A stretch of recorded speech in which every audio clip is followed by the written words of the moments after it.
一人じゃない僕らつながってるから明日へと生み出したくなったんだそれぞれの夢の色つないでこの空に鮮やかな虹をかけよう It's because it's a podcast they can take it seriously. Welcome everyone to Super Audio Robo Podcast Z. I'm Ark, that's Neff, and this is the show where we recommend you the finest mecha content for your cultural and artistic development. And today's episode is something that will make you feel good about yourself instead of the last episode. In fact, I think I needed this shit. There's a very specific reason why we decided to order these two episodes, because when we put together the list for this podcast, this was the order in which I watched these two. Yeah. It's Gundam Build Fighters. Yeah. Not the first, but definitely you can say is the breakout entry in what is effectively like the third sub-series of the Gundam franchise, if we're not counting SD, or which I don't think really either of us do. It's always been like the most weirdest offshoot fucking thing ever. Yeah, we're talking about a very different kind of Gundam show here today. The best, one of the best toy commercials you'll ever watch. That is very true. Yes. Also, I have a hot take. This is a 10 out of 10 Gundam show with no caveats to it. Which is rarer than you think. I agree with that. This is basically where I go. My first recommendation would always be G Gundam. And if someone wants to get into something else after G Gundam, you just point them to this. Yeah, it's mostly wow, cool robot, but I mean that in a positive way this time. And it's also got more going on. Yeah, themes of sportsmanship and whatnot. Yeah. But I guess we can like get into the synopsis so we can paint a better picture for people as to like what this anime about a bunch of toy robots is about. Please do. All right, so here it is. In the wake of the original Mobile Suit Gundam anime, there was the Gunpla boom brought about by the eponymous Gundam model kits released in the 1980s.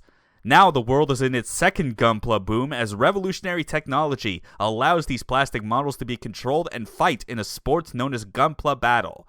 Sei Iori has aspirations of participating in the Gunpla Battle World Championship, but his skills only exist as a builder, not a fighter. Only after meeting a mysterious boy named Reiji, who has all the skills of a fighter, do the two embark on a journey to win the championship, overcoming all foes that stand in their way. Yeah, that's about as straightforward as it gets. And yes, this is an anime where the original Mobile Suit Gundam anime exists in universe. In fact, the whole franchise, technically. Yeah, it's a very meta show, but not in an obnoxious way, at least. No, definitely not. This also has like quite a bit of history as far as just like how the whole concept of what is essentially angelic layer but with Gundams came to be. But to get into the prehistory, as mentioned before, like Gundam Build Fighters was not the first Gundam media of this particular type, but still like a major entry that solidified the idea of like just the third major category of the franchise. Like if you have like the first one being Universal Century, you know, the original, the thing that has been like at the center of Gundam, like its history and popularity in Japan. Then there's like the AU continuities where you got all your different Gundam stories that don't fall in line with the first category and are doing their own weird thing. You know, your Gundam Wings, 00, all that stuff, Witch from Mercury. So this third one was all about putting a spotlight on the merchandising aspect of the franchise, and I think colloquially is generally agreed upon that this is like the build sub-series that you could call it. Yeah. But at the very least, even like with the different focus, it still had quite a number of like alumni from the franchise working on this project. Like the show's writer was Yosuke Kuroda of Gundam 00, and character designs done by Kenichi Onuki, who I guess before this had worked on Gundam Age. And even as people that have not watched Gundam Age, it's not hard to like see like kind of the link between those two when you just look at the character designs from Age, and it's like, yeah, you can see how this, I guess, translates well enough to like this kind of show with like its particular energy. But most importantly, with the fact that this is focused on Gunpla and all of its focus on just like plastic model kids representing all like the history of mechanical designs throughout the Gundam franchise. Obviously, the OG Kunio Okuwara is on board for this, as well as other mecha designers that have worked on, like additional stuff, especially in later AU continuities like Double O, just basically all coming together to, like not just be credited for the old designs that they made all those years ago, but also just expanding and modifying those ideas, because Gunpla, like, this is a real world thing. It is not just limited to you simply buy the model kit from your hobby store and build it as is. There are some Gunpla builders that are very dedicated to scratch building or kit bashing in order to make their own unique custom Gunpla. Yeah, and I think it's very interesting that this show is all about kit bashing your own Gundam, which is like, it could have easily been about, oh, just build, I don't know, like the Rick Dom, here it is. But no, it's all about building your own stuff, and that's kind of the magic of the show. Yeah, I mentioned as much that, like, this was not the first, like, Gundam media of, like, this sort of, like, build sub-series, because before this anime, in 2010, there was a 3-episode OVA with a very amusing title, because it was, like, how much of, like, the words from Mobile Suit Gundam can we replace with something analogous to reflect that it's Gunpla, because it's Model Suit Gunpla, Builders Beginning G. It essentially deals with a lot of the same core concepts as Build Fighters. Like, it is all about, custom building your own Gunpla and then basically putting it through its paces in, like, battles. I think the difference in the case of like the original OVA was, like, he had BattleTech pod style machines that you basically sat in as, like, the cockpit and then used the data of, like, your Gunpla to basically recreate that. Here it's a lot more like techno fantasy, because they come up with, like, their own, like, bullshit particle that makes all this happen called Plavsky. Yeah, because Minovsky particles, you gotta take that and, like, whatever, replace the first part with, like, the first part of the word plastic, because it's plastic models. There you go. Yeah, fine, it works. And even the custom Gunpla that was from this OVA, not only have they been officialized ever since then, but they even show up in Build Fighters itself. Mm-hmm. Definitely took me by surprise when I saw it, because they do show, like, in accurate detail in the show, like, the boxes and packaging for, like, all the different Gunpla that do actually exist, and being like, okay, yeah, I get that's from that anime, that's from this other anime, yada yada. But then it was like, hold on, that does not line up with anything at all. And then it makes a lot of sense, because it's an official version of a kit bash that was based on some other pre-existing Gunpla. Yeah, which kind of rules. But this push for, like, Gunpla-focused media, it wasn't just focused around the anime itself. This is, like, kind of, like, running in parallel to it. Around the same time, there was, like, a video game. This in 2013, near the end of, like, the PS3's life cycle, and released for that system as well as the Vita, was a little game called Gundam Breaker, which is actually built around a lot of, like, the same core idea, where it's about building and fighting with your own kit-bashed Gunpla, like, parts that came from existing model kits. Not really the ability to, like, you can't do anything that's, like, scratch building for obvious reasons, because that's kind of outside the scope of what you could accomplish in a video game, But as long as the parts are from original existing Gunpla, you can basically make your own weird custom Frankenstein Gundam of your dreams. I do remember, actually, like, when that game was coming out, and I was a bit more in tune with, like, using my Japanese PSN account to just browse the Japanese store and see, like, what weird shit was popping up that we didn't get, and coming across, I think, the beta for it, and it was like, interesting idea.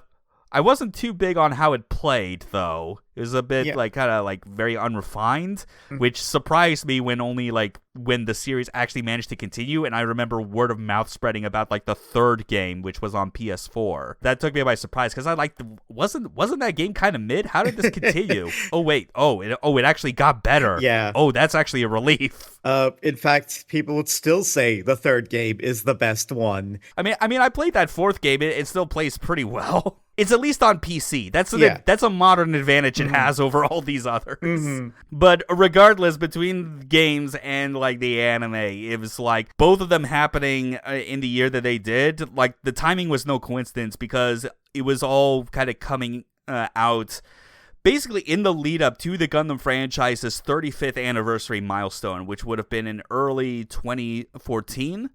Obviously, like with the thing with like a lot of these milestones is because of like how production pipelines work out. It's like they can't really arbitrarily like delay or push up things to match the exact dates of whatever anniversary they're trying to go for. They have to at least get as close as they can to it. Yeah. Honestly, as far as a way to like celebrate like 35 years of Gundam, that's an interesting way of doing it compared to, I think, some of the other ways that the franchise has done it. You know, like we talked about 0080 last week. That was explicitly like a 10th anniversary kind of anime that was like doing things a bit differently, a bit more personal compared to your typical Gundam story.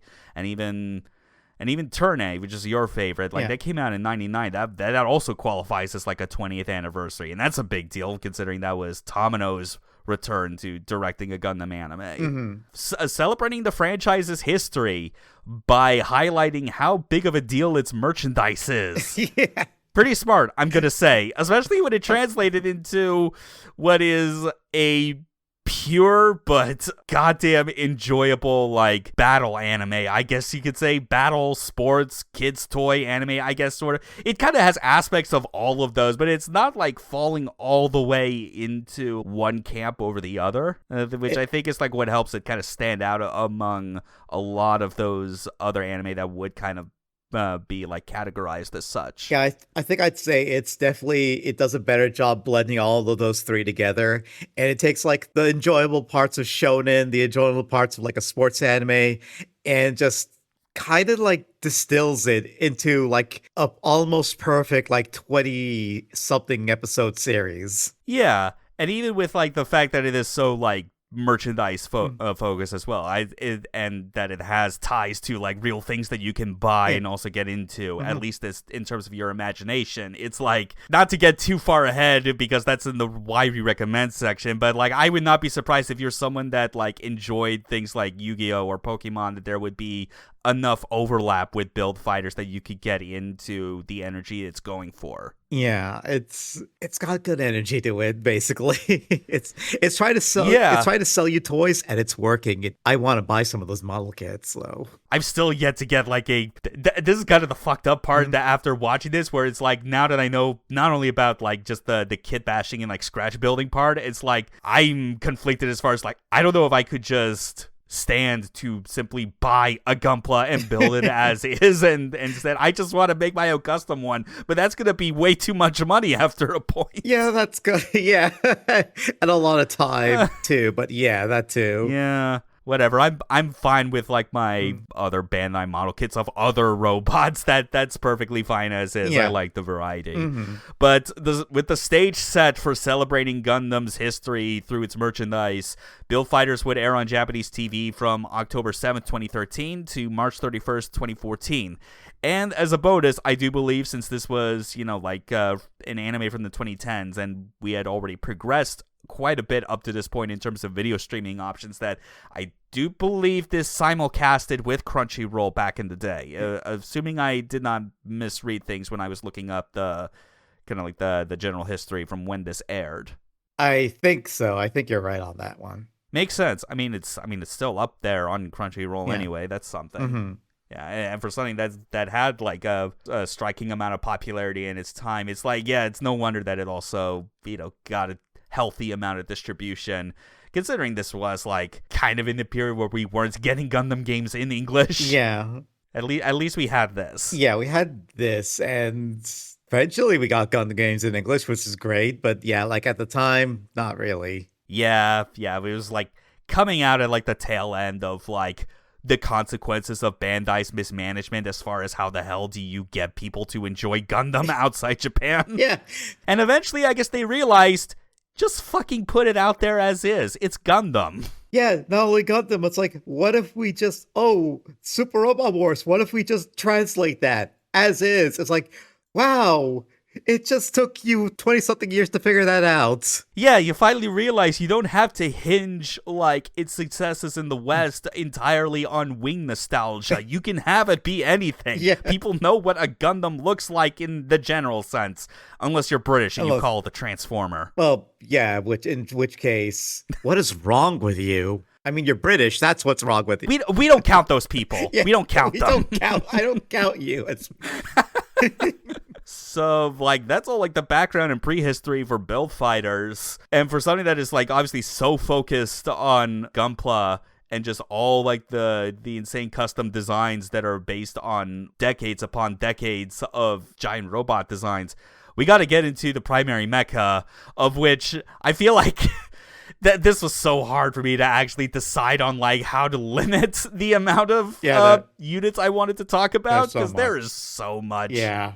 There's so much cool, unique stuff that, like, these characters in universe have basically come up with using other, existing mobile suits as a base.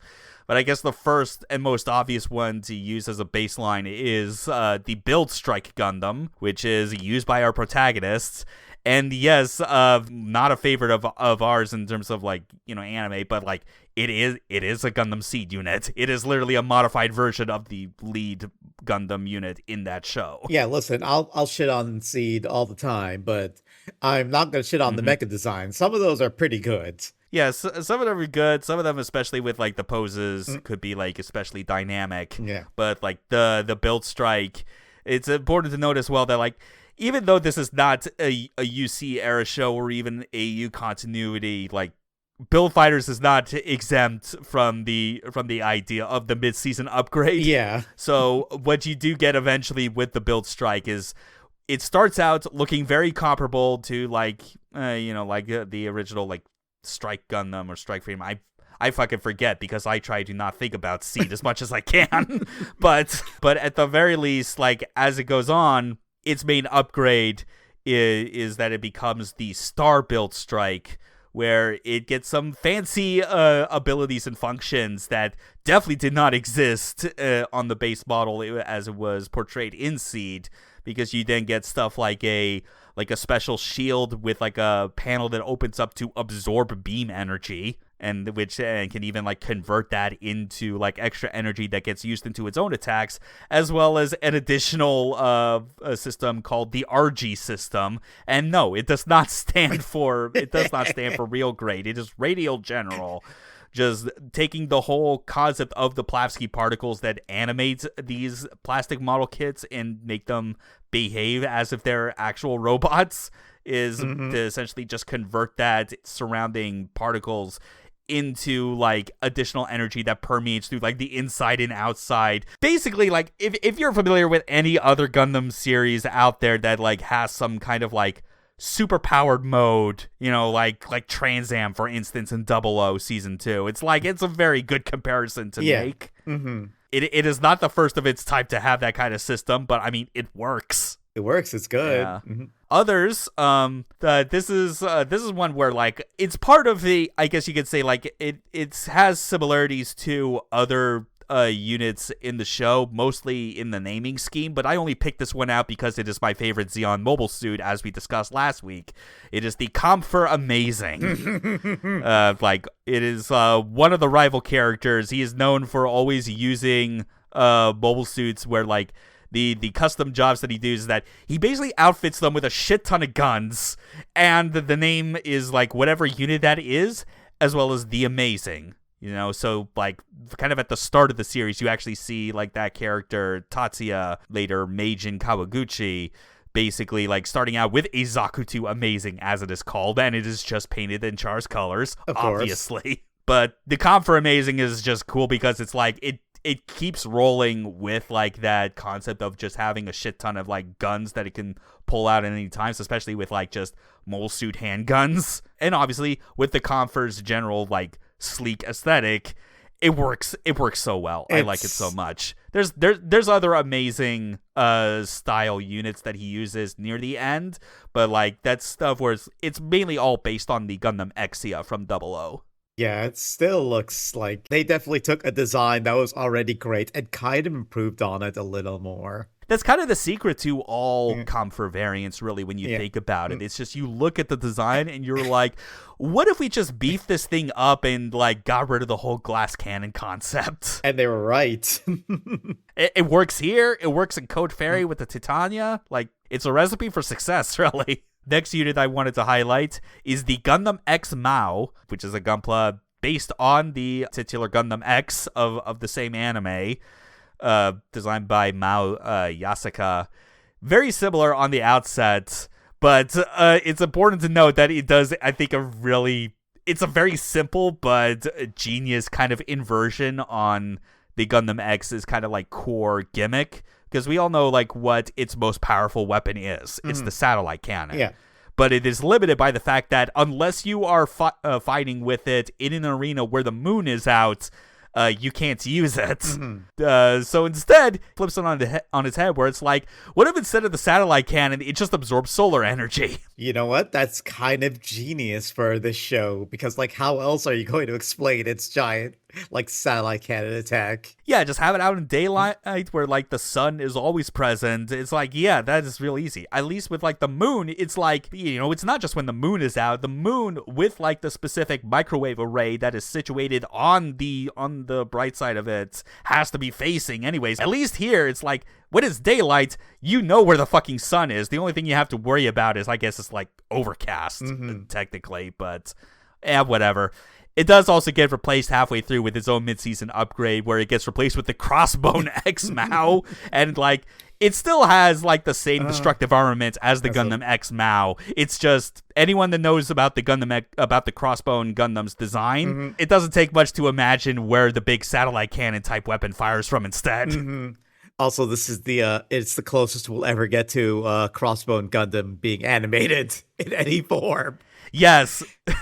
Oh God, yeah, that is, it is crazy. I cannot believe I did not think to talk about that even for a minute during our overview episode. The fact that Crossbone Gundam exists, and it is the bane of everyone's existence that we're never going to see it like animated purely. Like, you're only going to get it in video games or in anime like this. Yeah, it kind of just like slipped my mind, because it is we haven't talked about it. It's a manga only Gundam. Yes. And, yeah, that's the important distinction.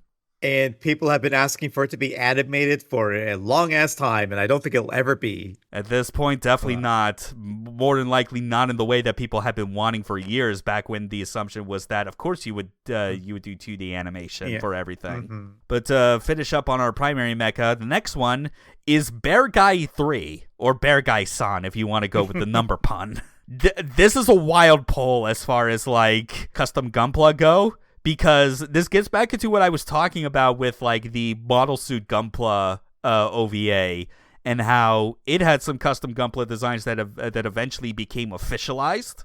That is because Bear Guy 3 can be described as a modification of the existing Bear Guy Gunpla, which was already a modification of the Act Guy that was featured in Model Suit Gunpla. Just take Bear Guy, which was already like a brown color, kind of similar already to the Act Guy, or at least like one of the Act Guy variants is already. Just make it yellow like Winnie the Pooh, give it a little like bow sash on its back, and a bunch of other features that we'll talk about a little bit later in our spoiler section, because it's kind of important for a certain theme of the show. We'll get to that later.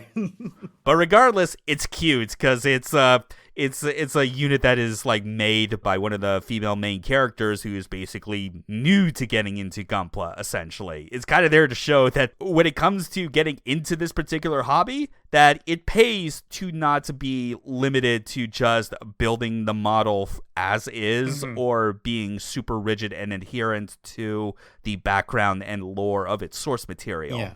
And lastly, we have the Wing Gundam Fenice. Another very important one that we'll get to for obvious reasons in our spoiler section, but it is a Gunpla that in universe has a lot of history, because on the surface you look at it and it's like, it is just the Wing Gundam but with Gundam Nataku's like color scheme, essentially, like it's a palette swap on the surface, but you start to notice that there's very subtle differences as well. Like the wings are all kind of shifted so that it's like on one side of the Gunpla instead of both. Mm-hmm. Like it's got like one eye that's painted red with like a bit of a scar formation. It is very deliberately like a modified version of the Wing Gundam that has seen a lot of battles. Yeah. But it looks cool all the same. Even a Gundam Wing is a mess as a show. This particular Gunpla puts in the fucking work throughout the entire anime. It's definitely one of my favorite like designs from the show because of just how they took the Gundam Wing and he just added like all these little personal touches you can see everywhere on it.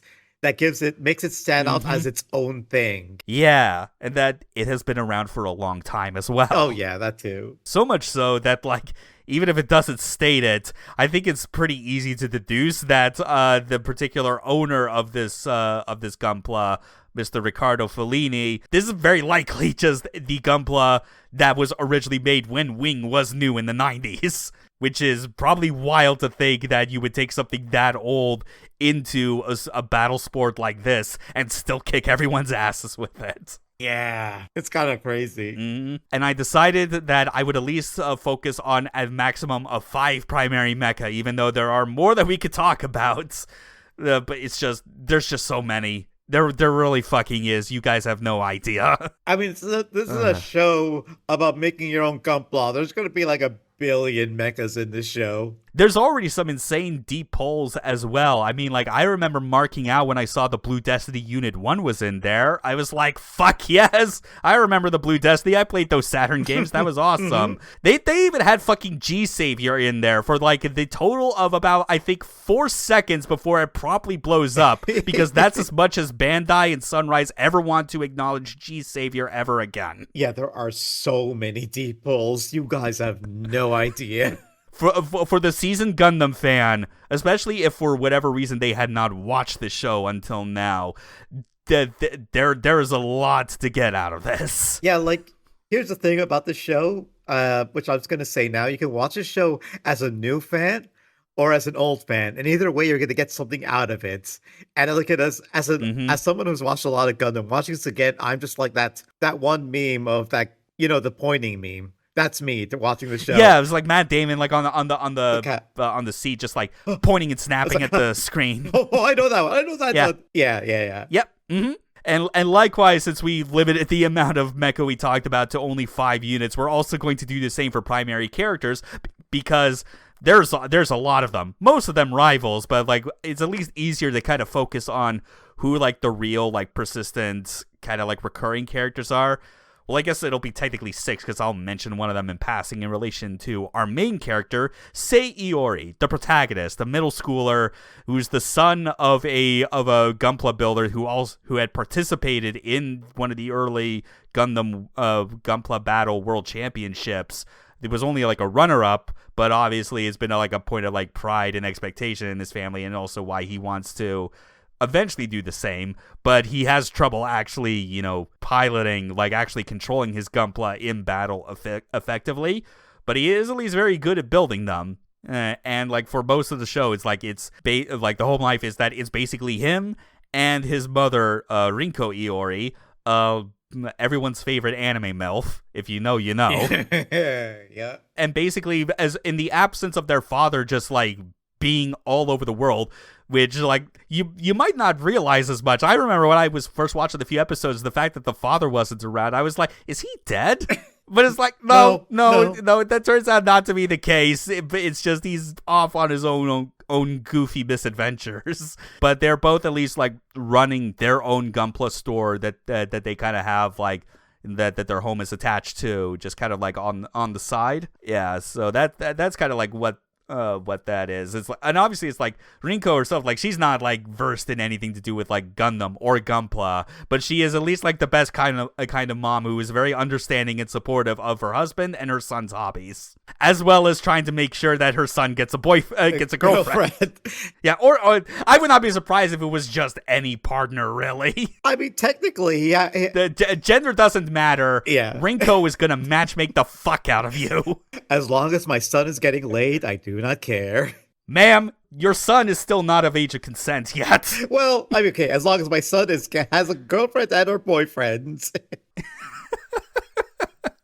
You're right. So obviously with Sei's skills as a builder and like being lacking in the ability to adequately fight, we got to get into our other protagonist who basically makes up the other half of this duo, and that is Reiji.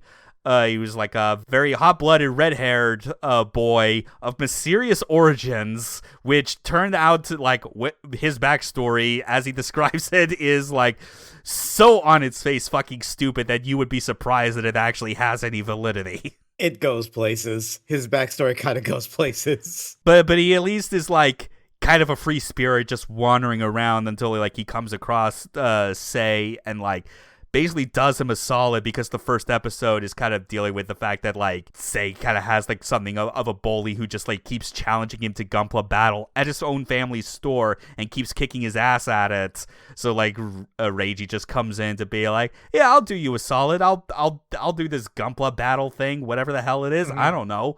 It just kicks his ass effortlessly.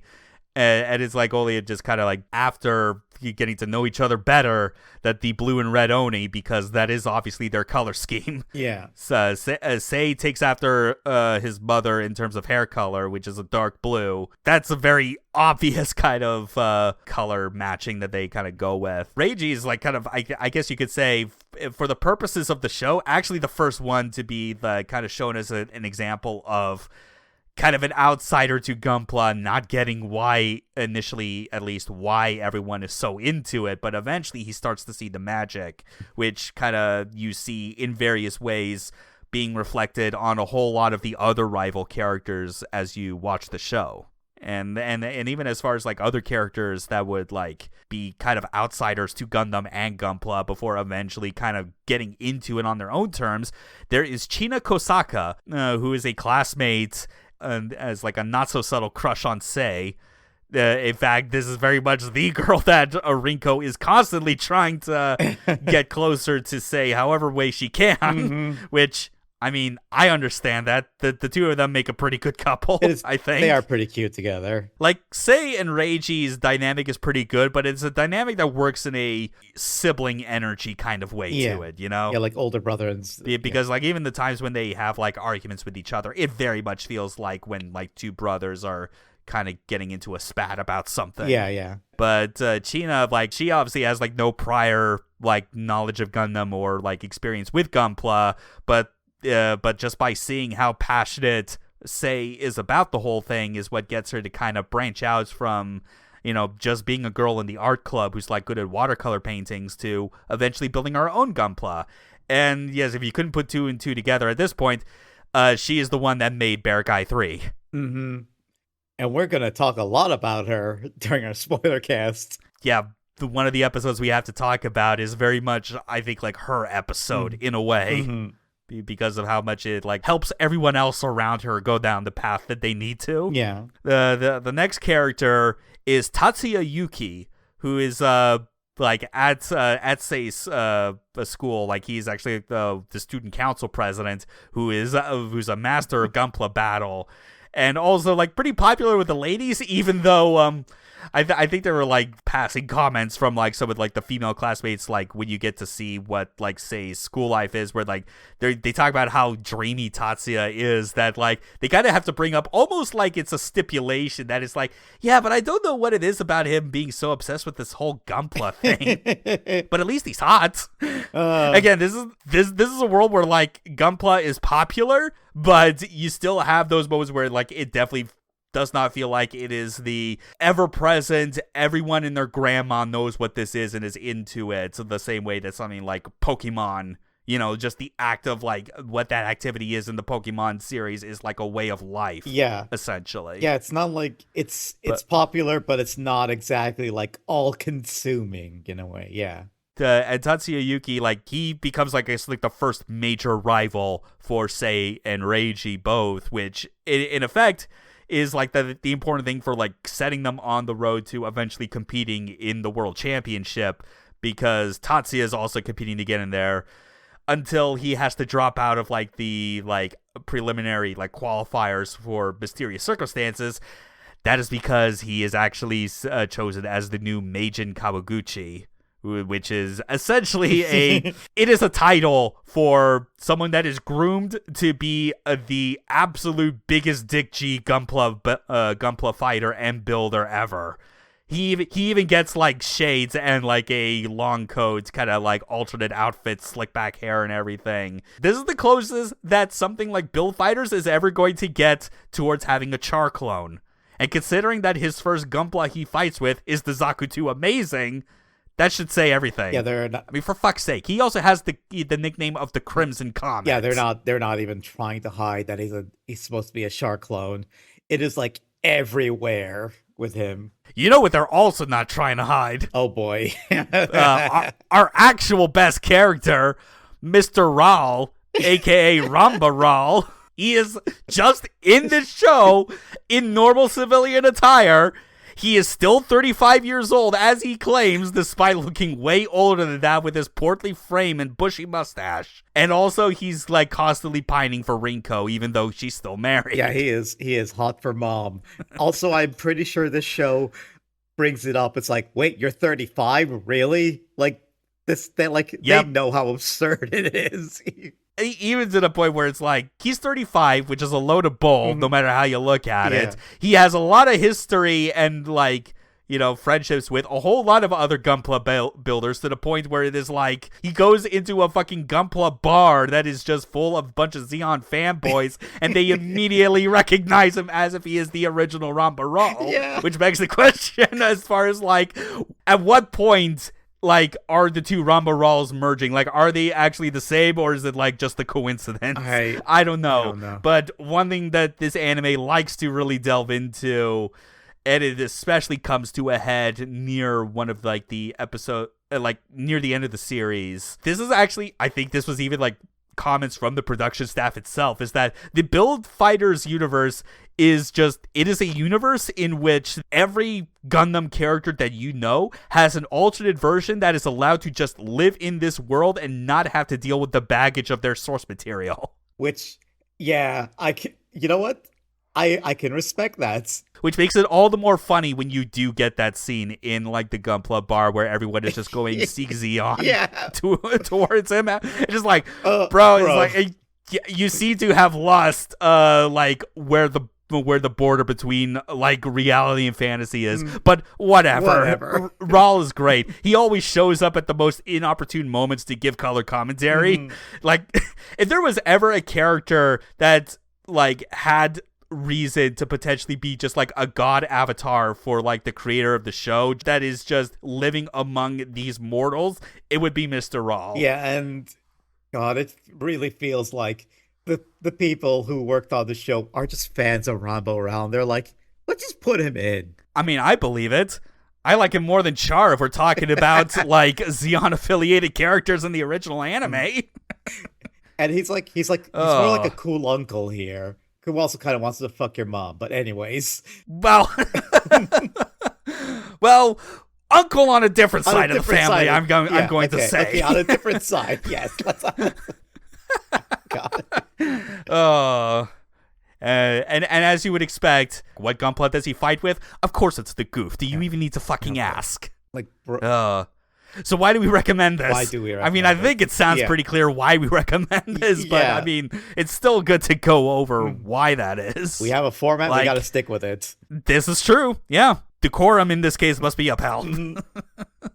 But yes, why we recommend this. Obviously, this is a Gundam anime that it's not talking about the traditional themes of the franchise like one would expect. You know, this is not set in the UC timeline, nor does this qualify as an alternate universe continuity, just like on a very fundamental level. It is upfront about being all about Gunpla, framing it in a way that is similar to a lot of other kids' merchandise-focused shows, but doing it in a way that also, you can tell, has a lot more nuance to it. Mm-hmm. Like we mentioned as much, like it is not the sort of thing where it's like Pokemon or Beyblade or all this other stuff where it feels like it is the all-encompassing activity that everyone in the entire human populace knows about and is into. Like it gives at least a bit more depth to that. It doesn't revolve around its existence 100%.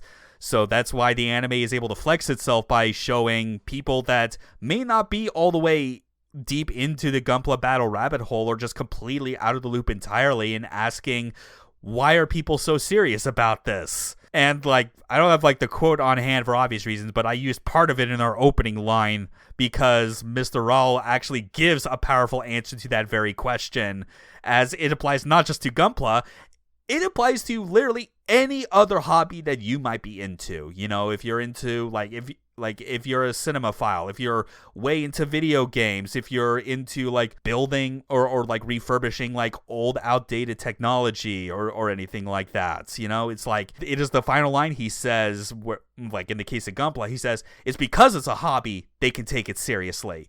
It's a lot easier to do it when it is something where your physical being, your actual life is not literally on the line like it is in all these other Gundam anime, you know? Mm-hmm. People like the idea of piloting a Gundam. No one actually wants to be in a war where you have to fight for your life with the Gundam. Yeah. It's kind of like, it can't have the messages that are themed in a regular Gundam show for obvious reasons, but it still managed to have like kind of like themes about not the importance, but like having a hobby that you're just really into. And it's just like, yeah, if you're into a hobby that, like, if you're really deep into a hobby, that's a beautiful thing. That's great. That's something that's like, how do you know what I'm trying to get at, right? Yeah, there's always like a level of passion that everyone has for something that is important to be let out. Like they need to have like a venue for that in some way. Yeah, and it kind of embraces like that whole aspect, that whole passion of having like a hobby that you care so deeply about.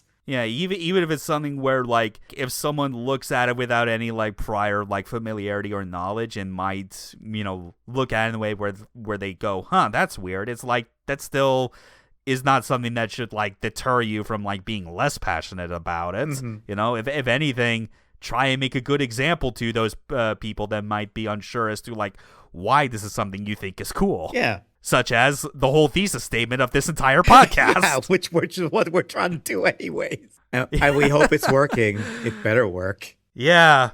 I mean, 15 fucking episodes in or so, we hope it does. But general idea of hobbies aside, even when it comes to Gunpla, I think what also helps in Build Fighter's case is that it's not just like having a scenario in which you're able to take these plastic model kits and then basically make them fight each other in like battles that make it look like and feel like you're actually controlling a robot.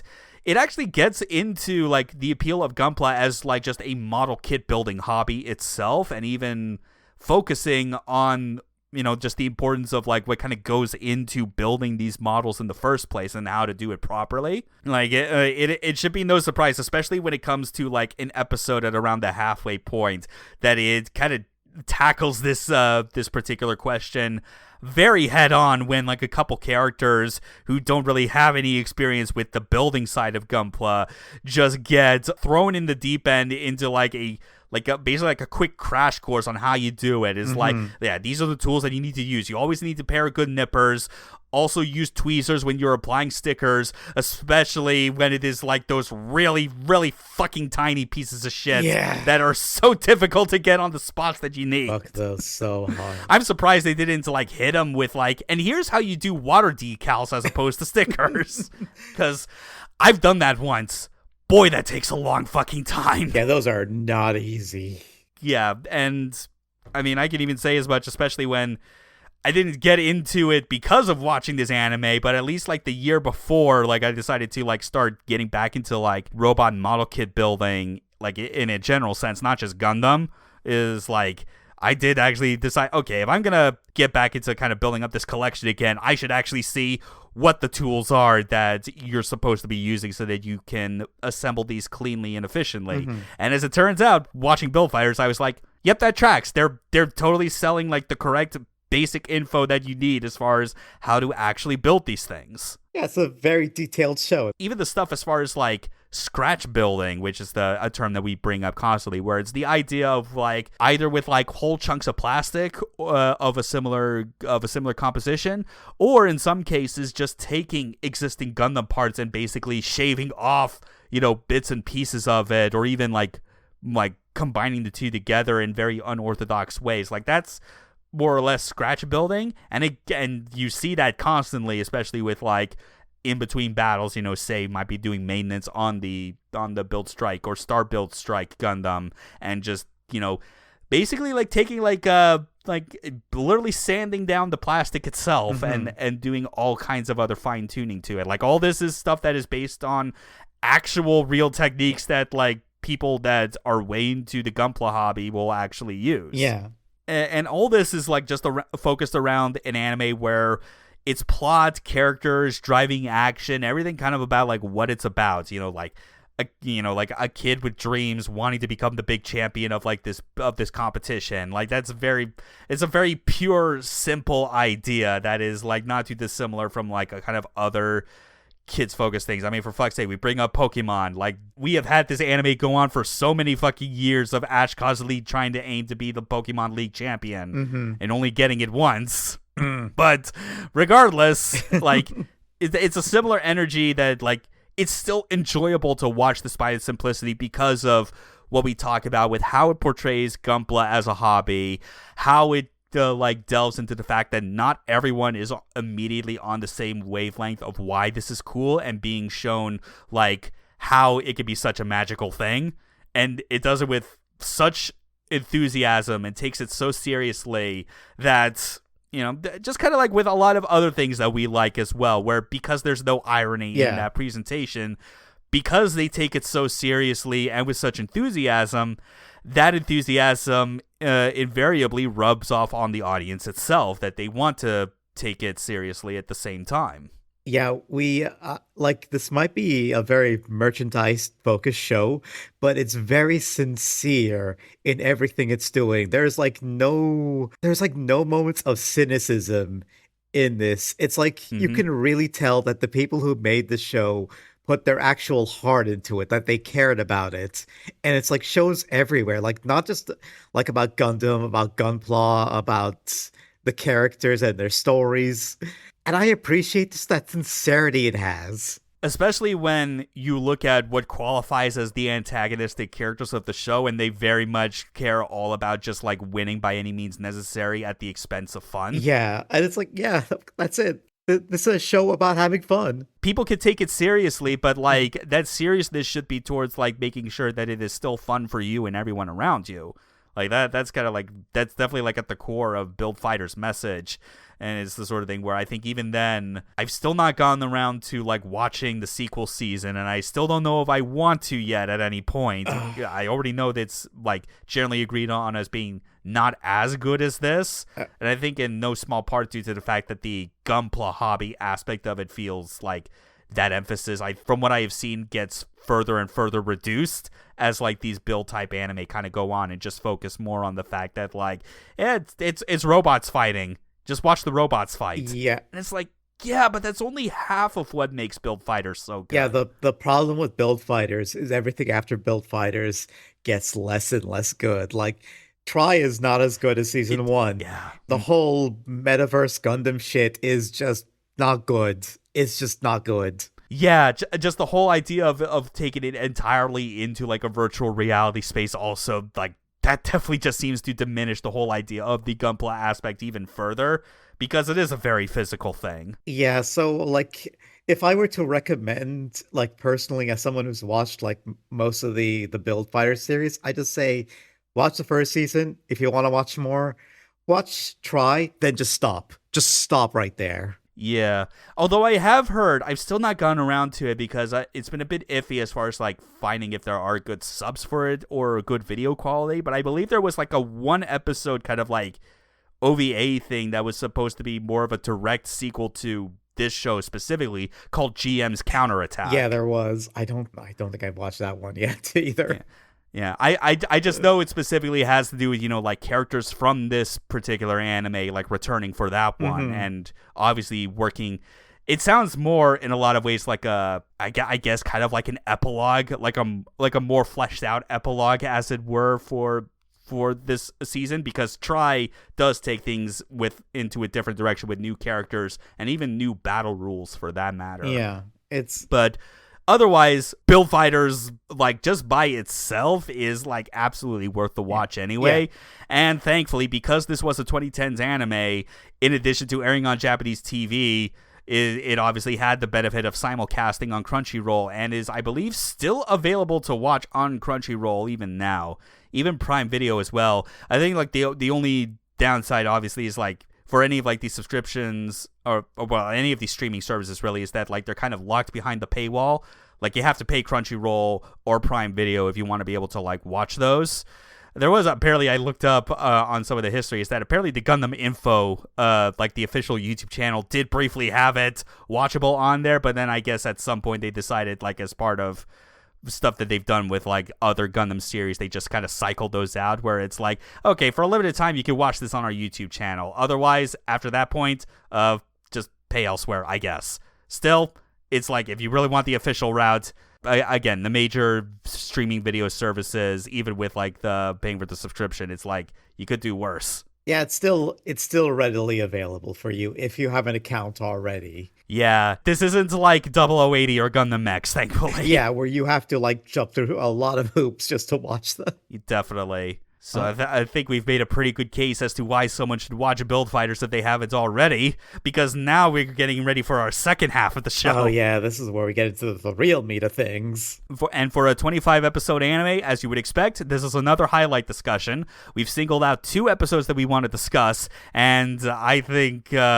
for our money, this is definitely like the 2 best possible episodes we could ever focus on. So if you've already watched Build Fighters and want to like know what it is that we're talking about, stick around. But otherwise, if you've not watched Build Fighters, please, for the love of Hajime Yatate, please fucking watch Build Fighters right the fuck now. Even if you haven't watched Gundam, go watch Build Fighters. It's good. It's still good on its own. I guarantee you it'll get you more interested in checking out other Gundams, either the anime or checking out what Gunpla exists and whether or not you can get a hold of it. At the very least, buying a high-grade Gunpla is still going to run you like less money than most other robot model kits that are out there, which... I guess it's kind of unfortunate for me because I like those robots more. Also, it's way cheaper than getting into Warhammer, that's for sure, and you're getting more value out of them.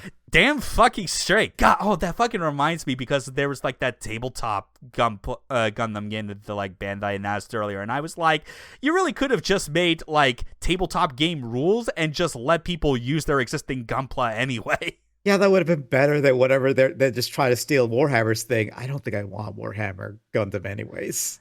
Anyway, we'll see you on the other side for our highlight discussion. See y'all soon.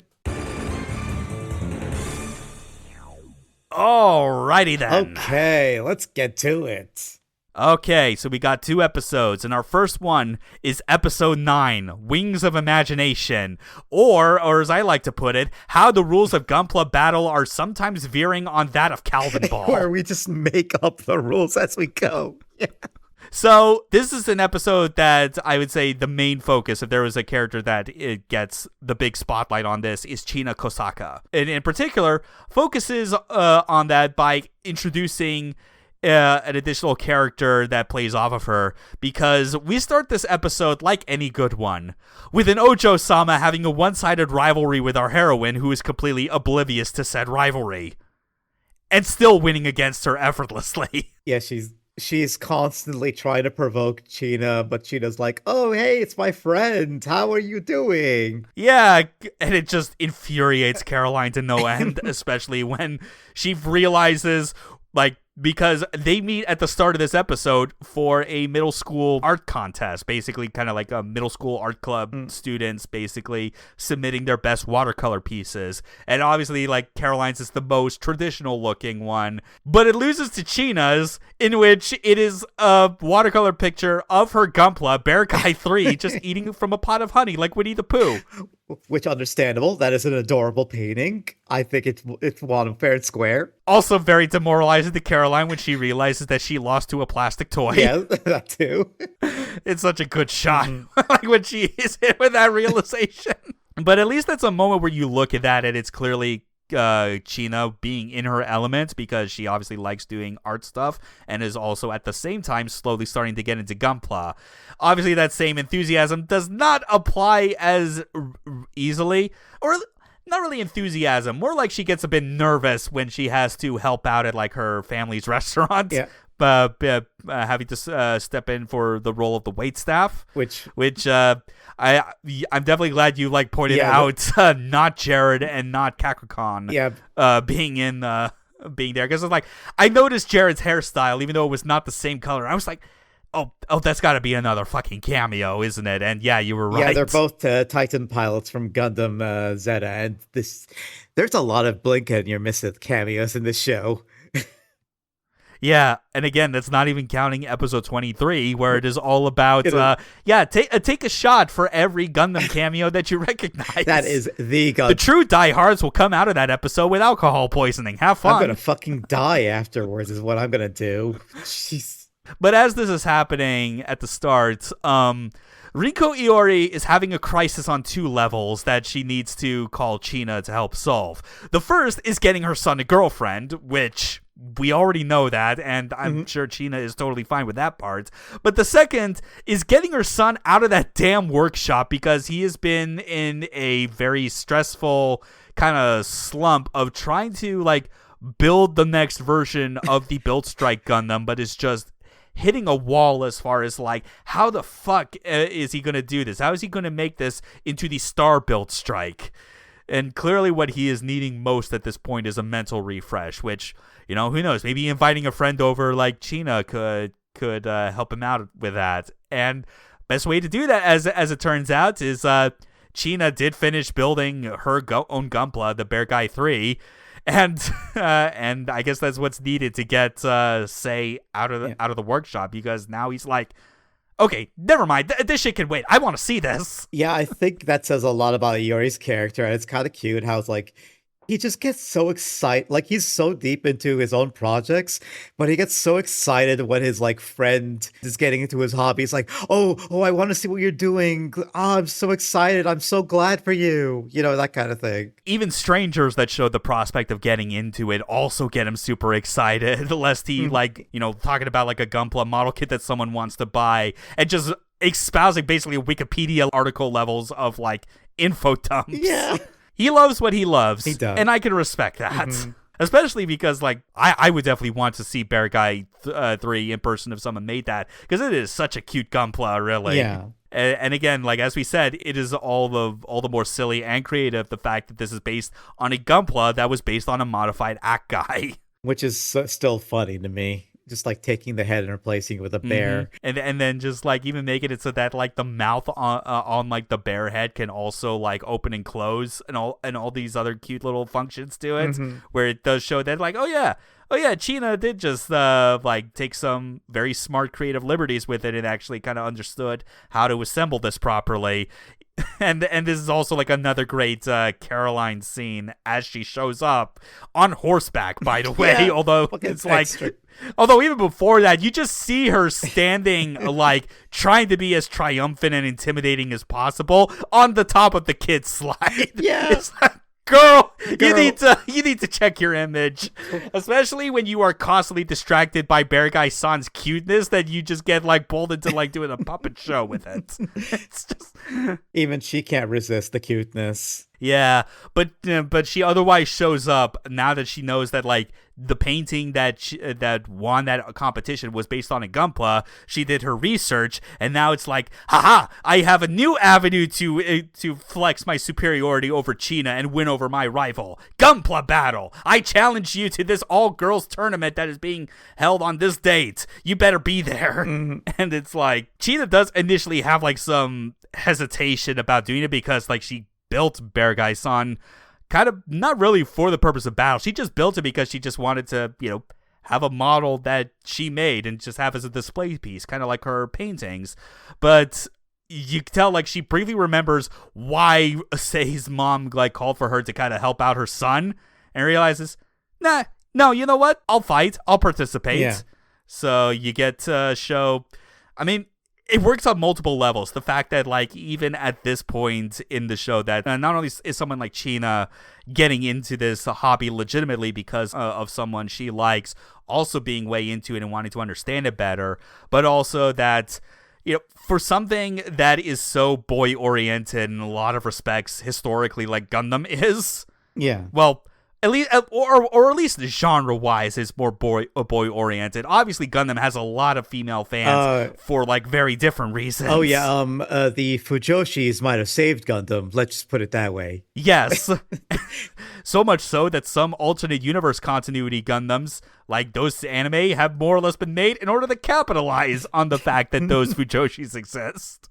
But having an all-girl Gunpla battle tournament just is there to kind of show that, like, yeah, even so based on Gundam and like having it be like derived from a model kit hobby, that no, this is something that is like, it's not just for guys, that that girls can also get into this as well, shows that this anime is doing a good job of highlighting what the ideal should be for like these type of things that have like a sort of fan base or audience for them, and that it is open and inclusive. Yeah, I think this is like when I was getting to like how sincere this show is. I think it's just like this episode especially highlights the earnestness of this show by just saying this hobby is for everybody. It is not boys only. It is not for if you're an adult, if you're a kid, if you're a boy or a girl. It doesn't matter.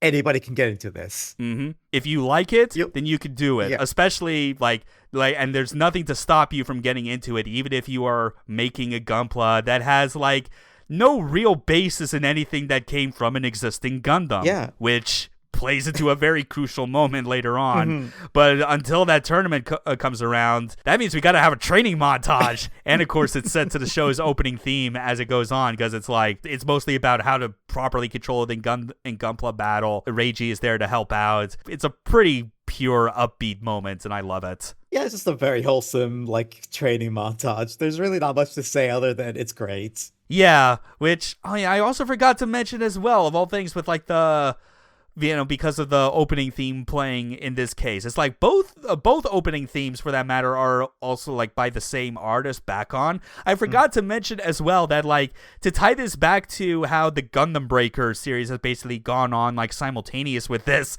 is that same group has also done the opening themes for the various Gundam Breaker games. So it's one of those things where I kind of like how, in the same vein that we talk about Jam Project with Super Robot shows, or at least any of like the singers in that group that have done work on other mecha anime, where we strongly associate them with super robots, that the back on in a way is like intrinsically tied now at this point to anything to do with the Build series. Yeah, more or less. They're definitely more prevalent here in the Build series. And that basically encompasses like the events of the first half. You do get to see a bit more scenes with like Caroline as well, mostly in the sense that, like, as it turns out, Caroline was getting a bit hasty trying to get into the whole Gunpla battle thing, that like, and when she realizes that her dad is choosing to sponsor like one of the American champions in the world championship, that she is like, all right, I'm borrowing this boy right now in order to teach me how to pilot my Gunpla. Oh, poor Nils. Poor Nils Nielsen. Whatever, he's at least like, this doesn't really factor much into anything else with our highlight episodes, and let alone like any of the primary characters, because I had to excise it. But can I appreciate like the geniusness on like this show's part, that the American representative is like is a black kid that would 100% be like a super anime fan of some kind, that would be like He is basically the weeaboo of the show. Yeah, it's great. I also just appreciate that we have a main character who's a person of color as well, you know? Yeah, it also makes me think that, like, if Nils was born, like, a decade earlier, 100% he would be a DBZ kid. Oh, absolutely. He'd be, like, shooting Kamehamehas in, like, the schoolyard or something. He'd be going to school the next day having, like, dyed his hair blonde to be like, now he's gone Super Saiyan. God. Oh, he is that kind of weeb.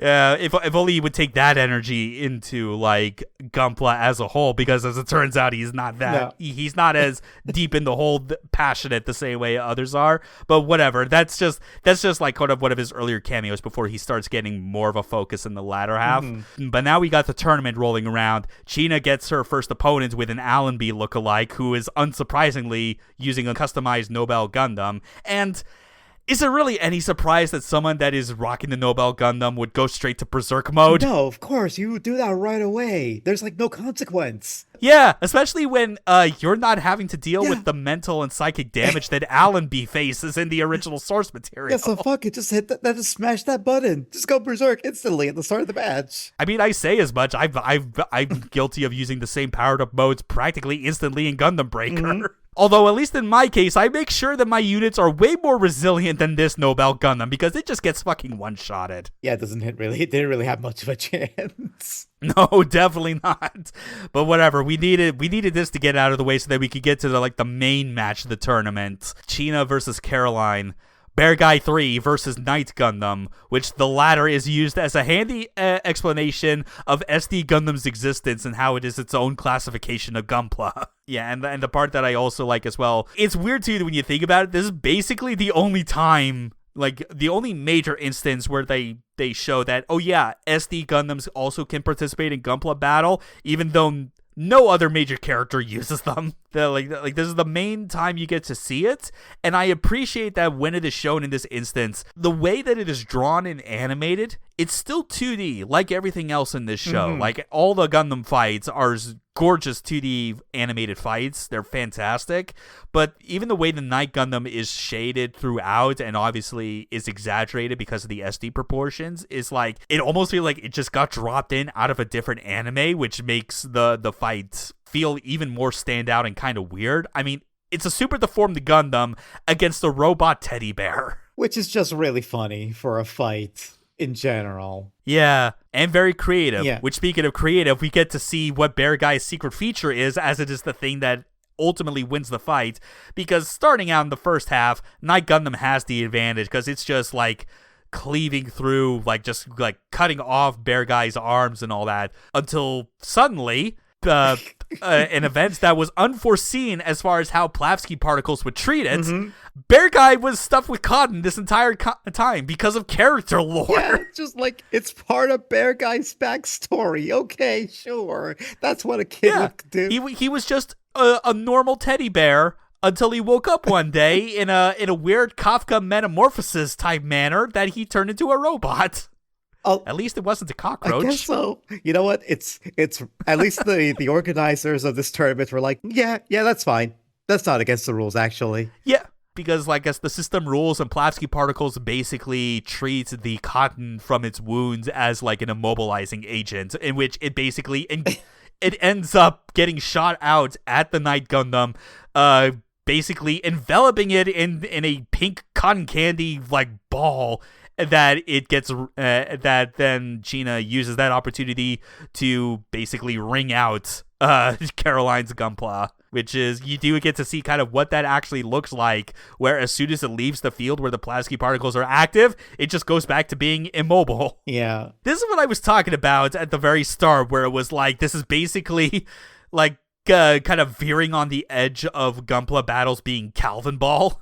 Where the rules are kind of being figured out as it goes along to an extent. But it does highlight the importance of imagination, and that you don't have to make a Gunpla that adheres to the logic and rules of its source material. Because, as it turns out, this is the inspiration that Sei was needing all this time, and more or less was China's plan from the very start. At the very least, it was like, her winning the tournament, it was not her main goal, like, because she came out of it at second place, But what mattered most was that she was basically able to show this to show what kind of Gunpla she made and how it would eventually behave in battle. That not only did the training show say that it actually kind of, made him a bit refreshed on the basics of how a Gunpla should be controlled, but also seeing the cotton bullshit just made him realize, hang on, I don't need to stick to whatever nonsense was part of the lore in Gundam Seed. I can make up my own systems. And that's how we get the Star Build Strike. I really like that they just go, bro,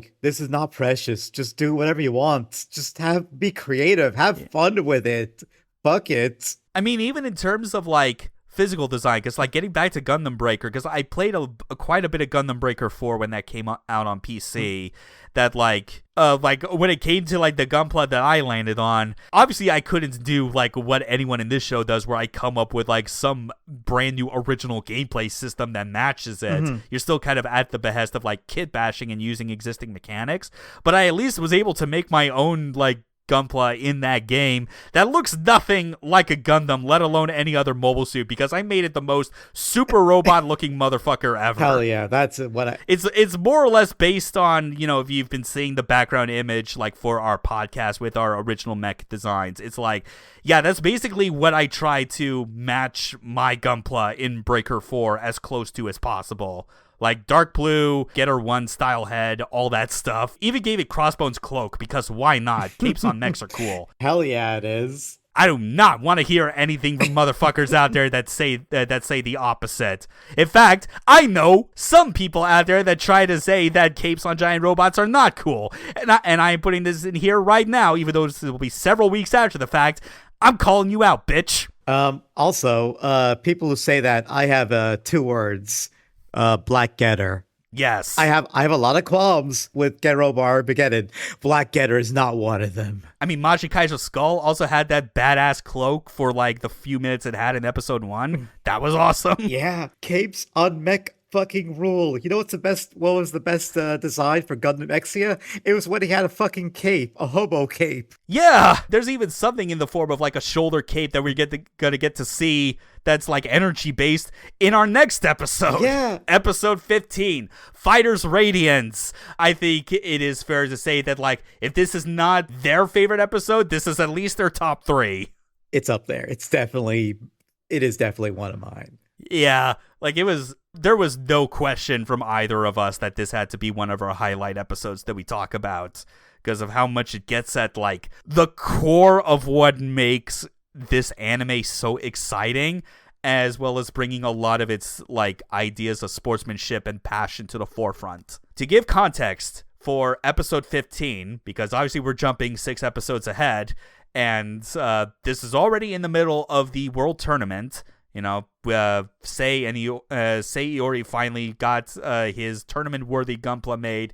He's been working through the semifinal qualifiers for the tournament and the championship, which includes quite a wide array of weird challenges where there's no brackets. Everyone's basically competing for set amount of points, and whoever has the most points in the top 16 gets to go into the finals. And the last episode's fight was a wacky racist clusterfuck, yeah, where the show's antagonist had someone hired from the Gunpla Mafia to sabotage it so that Sei and Reiji would not get any points for winning in first place, which now has them in the precarious situation where they are in 17th place and they need to win their next match to go to the finals. The Gunpla Mafia is the funniest thing in the world. An entire criminal organization centered around a toy object, and they play it so straight. There is no joke here. Well, there is a joke, but you know what I mean. Well, I mean, there's 2 things about it. One is that their agent got into a fucking fist fight with Ramba Ral because he realized something was up during that episode. Because, that's why the whole episode starts with him telling Sei and Rage, he's like, okay, that shit with that last match, this is what happened. I was there. Yeah. But also, I mean, in hindsight, I really should not have been surprised that a show like this would have eventually had its own Team Rocket equivalent. It's literal. Least of all, that the Gunpla Mafia is supposed to apparently come back in a big way for GM's counterattack. Oh boy, I'm not shocked at all. Like you say, to the show's credit, it works. It works. It works. It shouldn't work, but it does. At least like after this whole explanation of like what happened back then, is that we do go straight into like our second OP for the show, because as you do for something that goes this long, that's more than 13 episodes.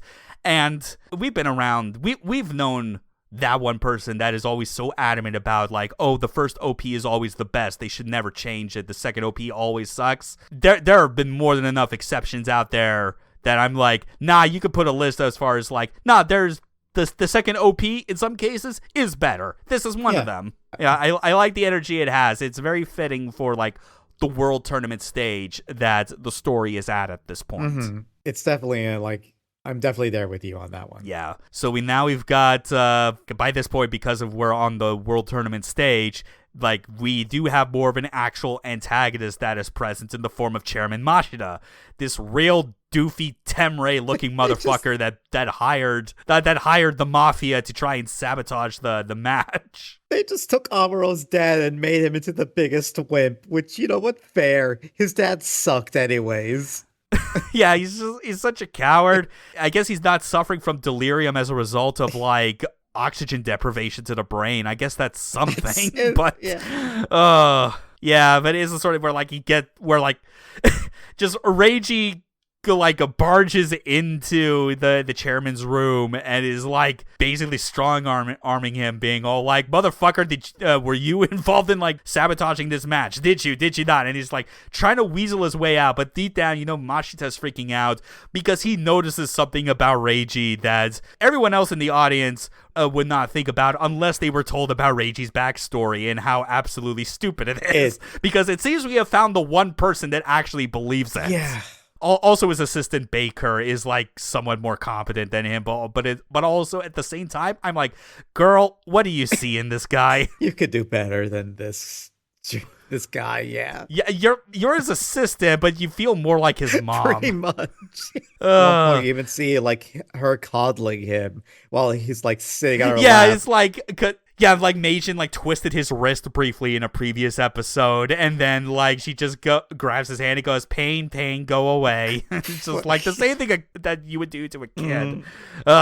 Also, Niels is eavesdropping, and of course he is such a fucking weeb that like he has to have a katana with his stealth gear. It's like, are you gonna use that katana? No, you're just using it. It's just a prop. Okay, cool. I get it. I see you. No, he also thinks ninjas are cool. I mean, fair. They are kind of cool. Yeah, the final match or set of matches rather for these semifinals are just traditional one-on-one duels, and like where the points will end up are going to be determining who goes into the finals. And we get quite a montage of all these matches going on. Plenty of familiar units fighting. Obviously, the comp for Amazing still remains the best Amazing unit during this whole montage.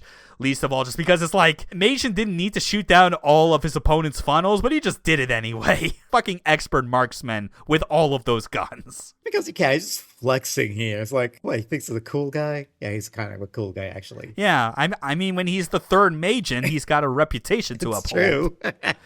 But at the center of these matches is like the real crux of the episode's conflict, because we mentioned as much. Sei and Reiji are like in 17th place. They need to win this next match. They need the points in order to get into 16th.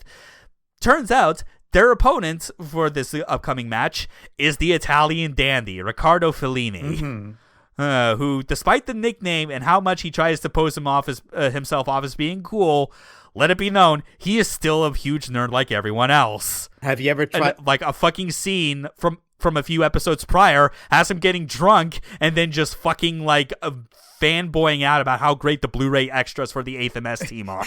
I was also thinking about the scene where he tried to pick up a lady by giving her a gunpla. Yeah. Yeah.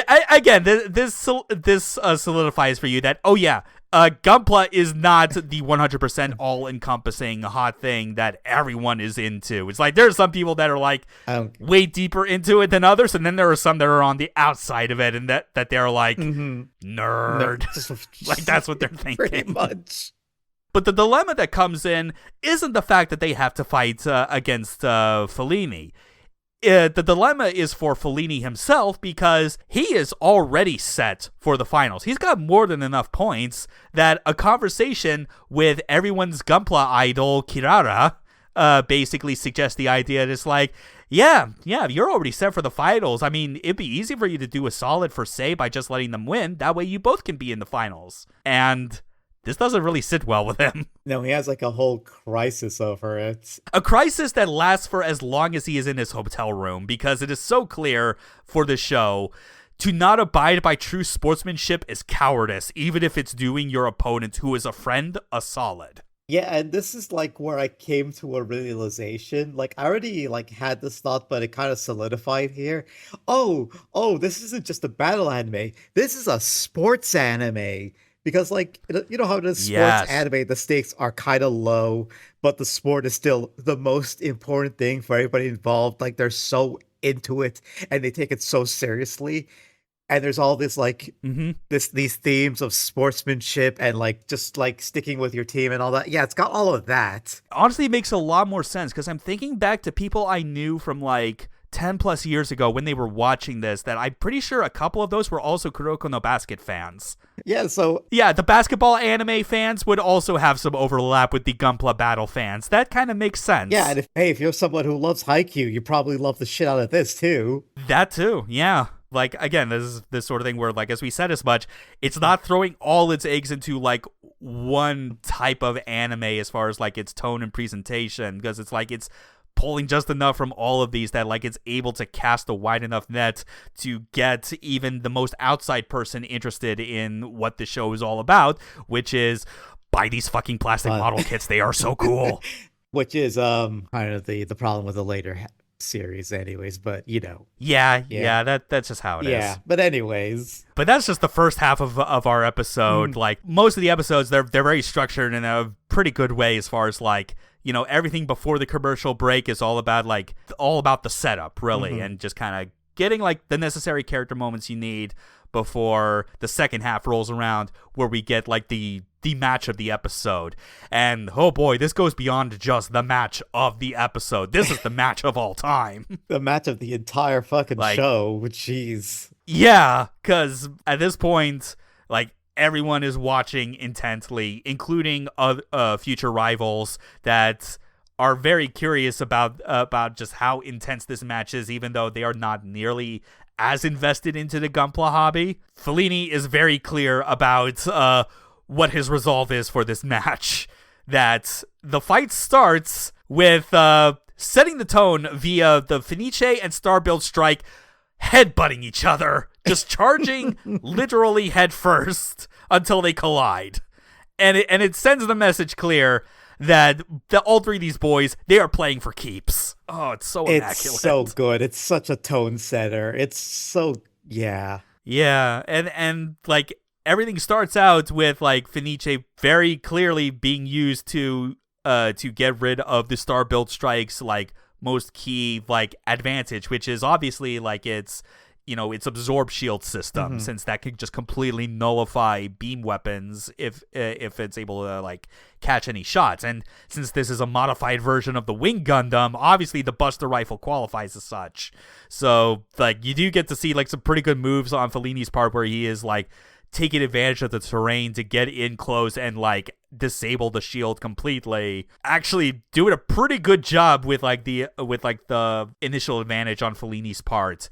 But as Mr. Rawl points out, that kind of the balancing point is Sei's knowledge of Gundam stories overall, because of course he's not just a fan of the model building aspect. I mean, his fucking dad is a huge Gundam fan as well. Is it any wonder that he would know a lot? And it's pointed out during this fight, like I've still not gone around obviously to watching Char's counterattack, but like I saw this was mentioned online and looked up the scene for reference to see how accurate this was, and it turns out yes, Sei and Reiji basically pull a maneuver from Char's counterattack to get the upper hand again when they're kind of on the retreat by using like kind of like the universal booster and like basically making a tether to manually fire it from one direction so that it fools Fellini into thinking that's where the star build strike is, but instead uses that opportunity to get a pincer attack off, and it's real fucking good. Yeah, even for all like the importance of like thinking outside the box and using your imagination to come up with new systems,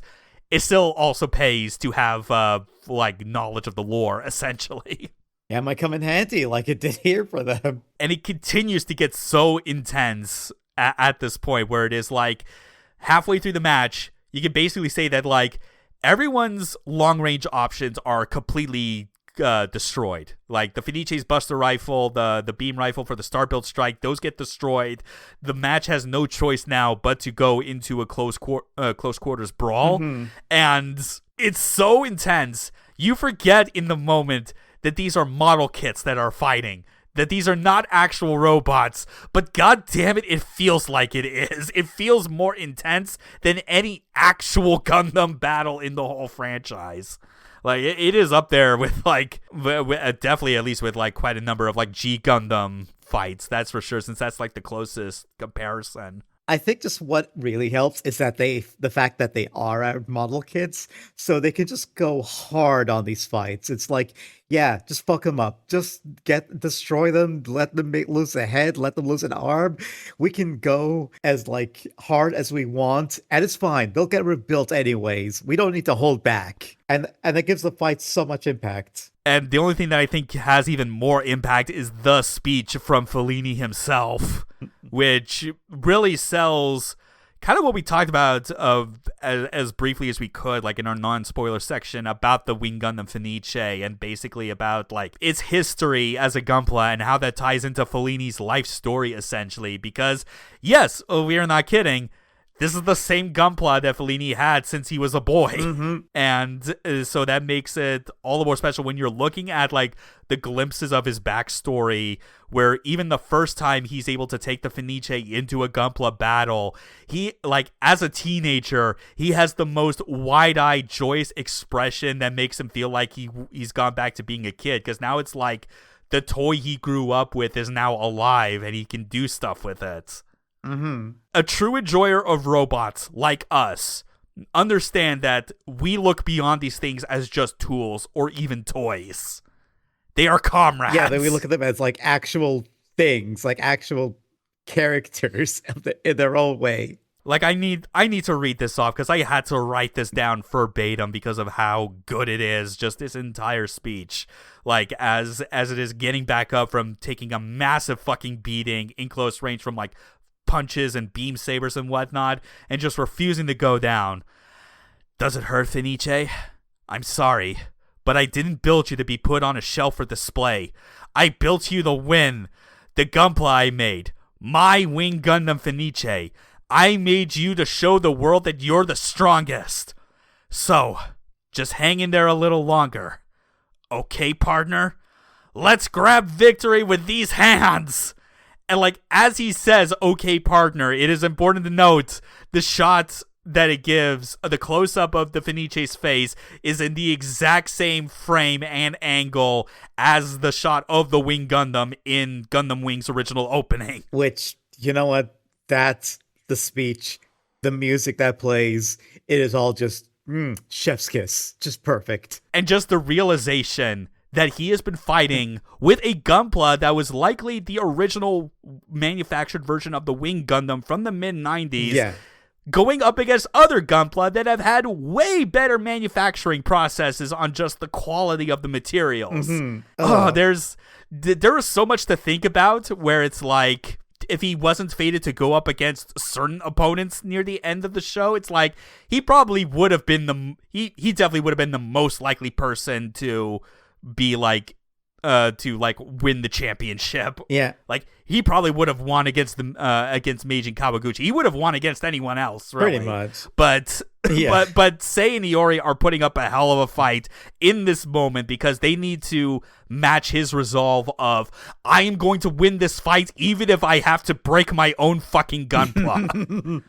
And this is where you start to see as well, like we mentioned the different systems that the Star-Built Strike has. Obviously, the shield absorb system is destroyed, which means by extension, it cannot also take that absorb system and like transfer the energy into use for its other weapons, because obviously its beam rifles was destroyed as well.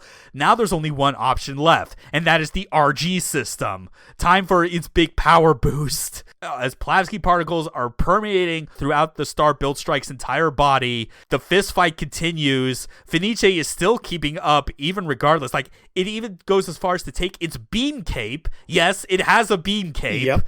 And like wraps it around its one good remaining arm like a knuckle duster just to power up its punches and like match the RG system's output. It's lost one of its arms. Both of them have lost one of its arms. Then their heads, and then finally it is only able to stop fighting both of them when they have lost both their arms in their remaining arms in one final punch, and both units just fall towards each other and slump. Resulting in the only Gunpla battle in this show that ends in a draw.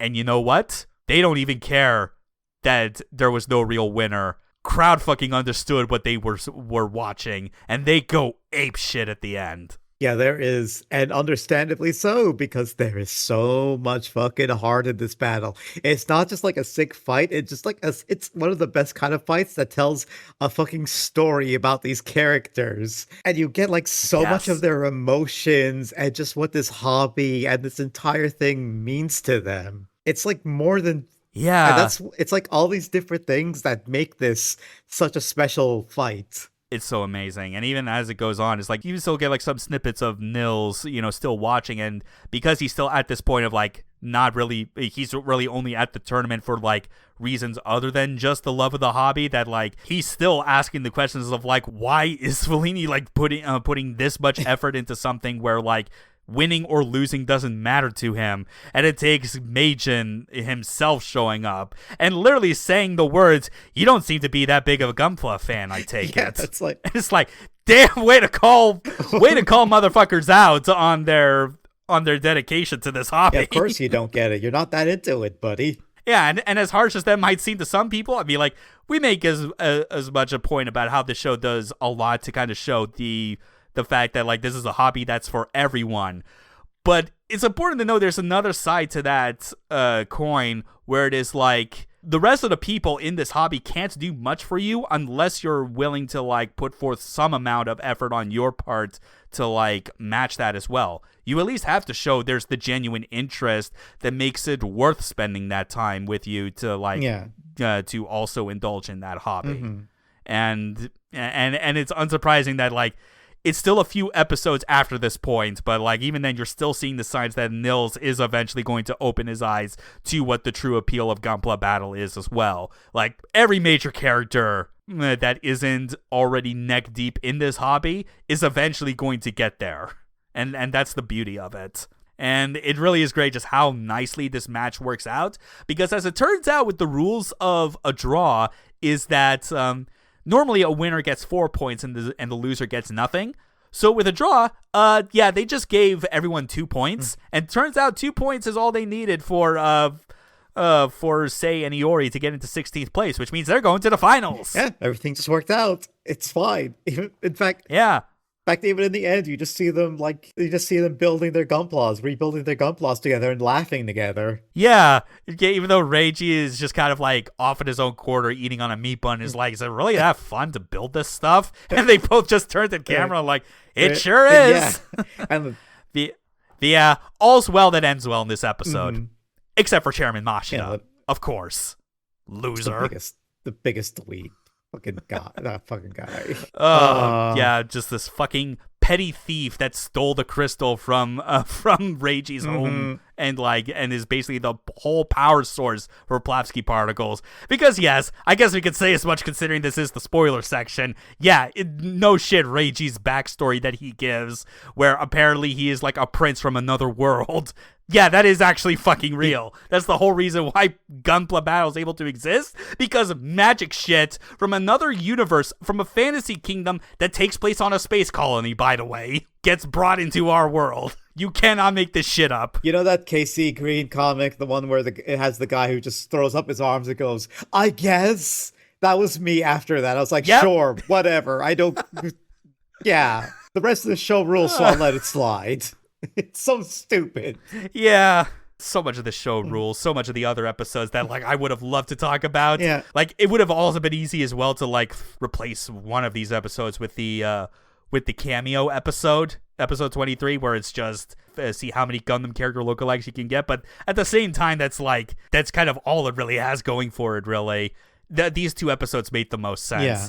At least with that cameo episode, when I got to it, getting back to how I watched Gundam 0080 basically like right before this, I just felt like my heartstrings were tugged in like the best ways possible when I got to see Alfred like basically playing in Gunpla Battle with Bernie and Chris, just like cheering him on and just being like, oh thank God, Bernie's alive, thank God these kids get to be okay. They get to live in a universe where they get to just live as a family, and that's great. I'm happy for them. Same for Domon, honestly. Yeah. And he's an actual kid in that one, because it's like, oh, what if his family didn't get fucking ruined because of this whole Dark Gundam bullshit? What if Haman gets to be like a regular person and not a fucked up villain lady? Yeah. Yeah, it's What if any of the Zabi family lookalikes got to just be normal? Mm-hmm. Although I'm fucking forgetting if there even was a Giran lookalike. Probably not. I don't remember. I think there are some exceptions as far as like which characters would be allowed to have like normal human lives after all the atrocities they do. Mm-hmm. What a fucking fun anime. I love it. It's so good. Everybody should go watch it. It'll heal your soul. It'll make you feel good about stuff. It'll fulfill you if you have a lot of familiarity and fondness with other Gundam. It'll definitely be a fun ride, even if you have zero Gundam experience, because there's plenty of moments throughout where it does a lot to show just like how appealing this franchise is, even to people that are coming in from the outside.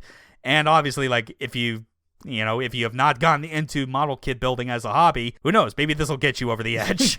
There's plenty of Gunpla to choose from. I have a fucking hobby store in town that has an entire upstairs floor dedicated to that shit. Hell yeah. Which is like, yeah, that makes sense. Anyways, I'm going to my hobby store. I'm gonna buy a new G-Cooks model. I'm gonna start building that shit. Yeah, because that's been going on now. Yeah, I should visit there sometime when I get more money and like and just see if there is a Gundam model that they haven't stocked that I would probably be interested in. I know it's mostly all like the Bandai stuff. I think the non-Gundam robot stuff I actually saw there, funny enough, were like some real grade like rebuild of Ava units that were there, because they also did some for that. Sounds like a good store though. I mean, got plenty of options. Yeah. Plenty of kits, plenty of tools, basically had everything I needed, especially for like action bases, which I started to realize, I want to be able to pose these models I have in like cool ways and have them actually not fall over. Mm-hmm. So yeah, that was a good investment. This is an anime made for people that like love their hobby. Pretty much. And we're sure passionate, like us, we're sure fucking passionate about it. We have a whole podcast about it. This really is like my second favorite Gundam anime, bar none. The only thing that is like better than that is its next episode. Oh yeah, I think that should be obvious. I mean, okay, do you want to tell the people what we're doing next? Yeah, it's G Gundam. G Gundam. Like if you love Build Fighters and what it does, it's like going into G Gundam. Just the amount of action, it's gonna make you feel right at home. Yeah, because we're really getting close to like the end of like this current phase of the podcast. Really, that it's like there's only so many more like anime that we could talk about that have anything to do with like our big four series we talked about in the overview episodes, that it's like we might as well, for this brief stretch, we might as well give the people at home a bit of a tease. So look forward to us talking about the Gundam anime that was designed to destroy Gundam. Look forward to that. Yeah, we'll see you all next time then. Goodbye, nerds. 弱さだ